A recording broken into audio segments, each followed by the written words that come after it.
to learn how to solve a class of equations called other types. It's a large grouping that all have something in common. We have to check them. So, the first kind we're going to look at is ones that involve fractions. We don't like fractions. So the very first thing we're going to do is get rid of the fractions by multiplying the entire equation by the common denominator. Now, I have to distribute this to all three pieces. When I multiply it by the first term, the x's cancel, and I'm left with the 2 and the x minus 2. When I multiply it by the middle term, the x minus 2's cancel, and I'm left with the 3 and the x. And this one, there's nothing to cancel, so I just multiply it by -1. Now, we're asked to solve this, and right now it looks a little messy. So the first thing we want to do is multiply everything out to get rid of the parentheses so that we can see what it is we're dealing with. And we notice this is quadratic. We know how to solve those. Now, in order to solve a quadratic, we like the x squared term to be positive, and we like everything to be on one side. So I'm going to put everything on the left so that that x squared term is positive. Now we learned 4 different ways to solve a quadratic. You can use any method that will work, but if factoring works, it's always the quickest. So I'm first going to see if it factors, and it does, as x minus 4, x plus 1. I get two answers, x equals 4 and x equals -1.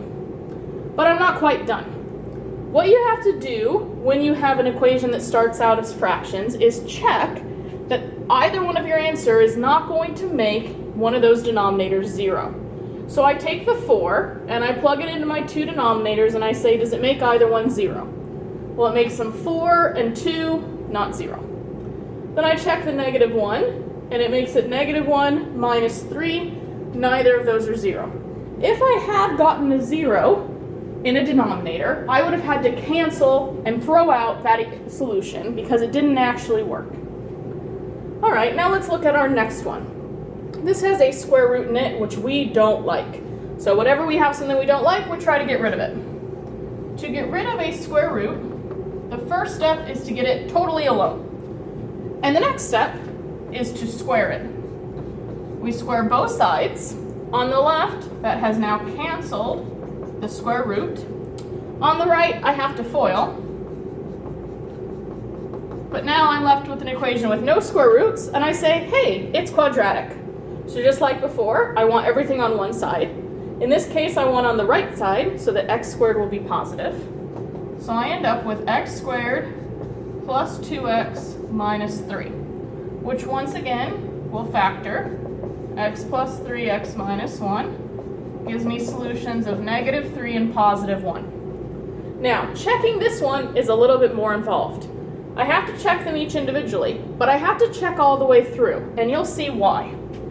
Let's check the 1 first. I plug in 1 everywhere I see an x. I get 2 plus 7 inside the square root, minus 1 equals 2. 2 plus 7 is 9, square root of 9 is 3. 3 minus 1 equals 2. And I say, hey, that works. Now let's check the -3. I get minus 6 plus 7 inside the square root, plus 3 equals 2.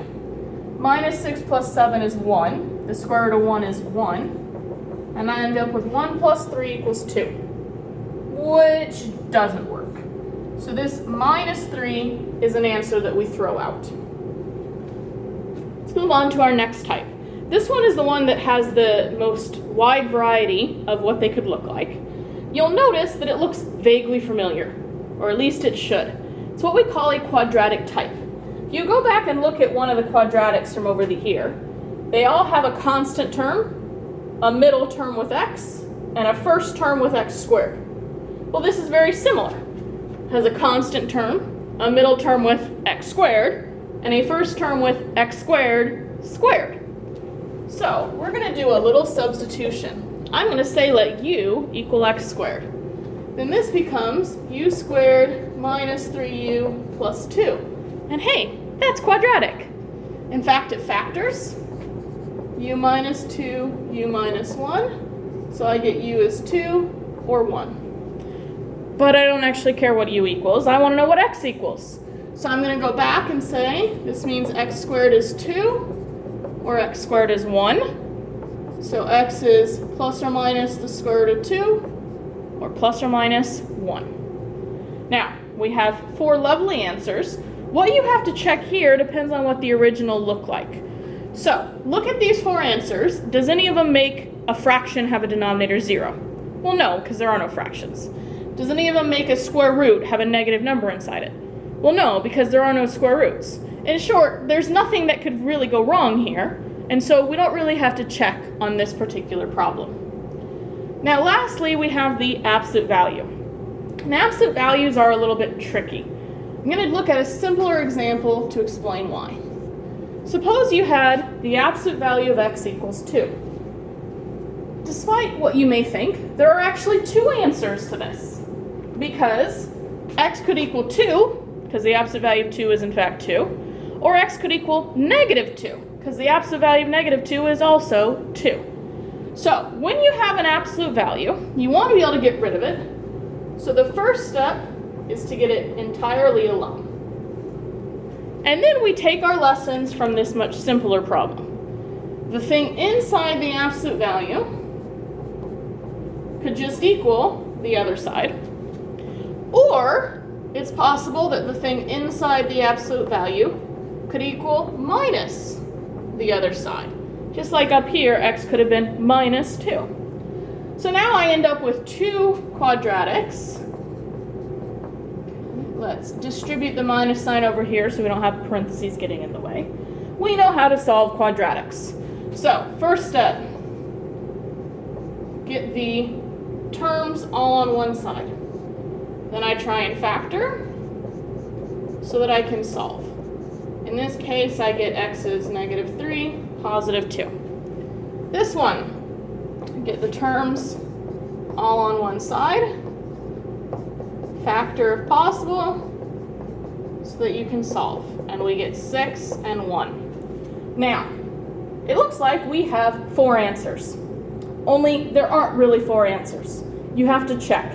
And just like we did with the square root one, to check these, I have to plug them into the original and see if they actually work. So let's try the negative 3. Plugging in negative 3 everywhere there's an x, I get 9 plus 9 inside the absolute value, minus 12 equals 6. Well, 9 plus 9 is 18. The absolute value of 18 is just 18. So I get 18 minus 12 equals 6. That works wonderfully. Now let's try the 2. Plugging it in, I get 4 minus 6 inside the absolute value, plus 8 equals 6. 4 minus 6 is negative 2. The absolute value of negative 2 is positive 2, so I get 2 plus 8 equals 6, which doesn't quite work, so we cross out that answer. Now let's try the answers from over here. I'm going to try the 6, plug it into the original. I get 36 minus 18 plus the 24 equals 1. 36 minus 18 is 18. The absolute value of 18 is 18. Of course, I should have had a 6 there. I end up with 18 plus 24 equals 6, which is clearly not true. Throw out that answer. Lastly, I check the 1. 1 minus 3 plus 4 equals 6. 1 minus 3 is negative 2. Absolute value of negative 2 is 2. I end up with 2 plus 4 equals 6, which works nicely. Thus, my 2 answers for this equation are x equals negative 3 or x equals positive 1.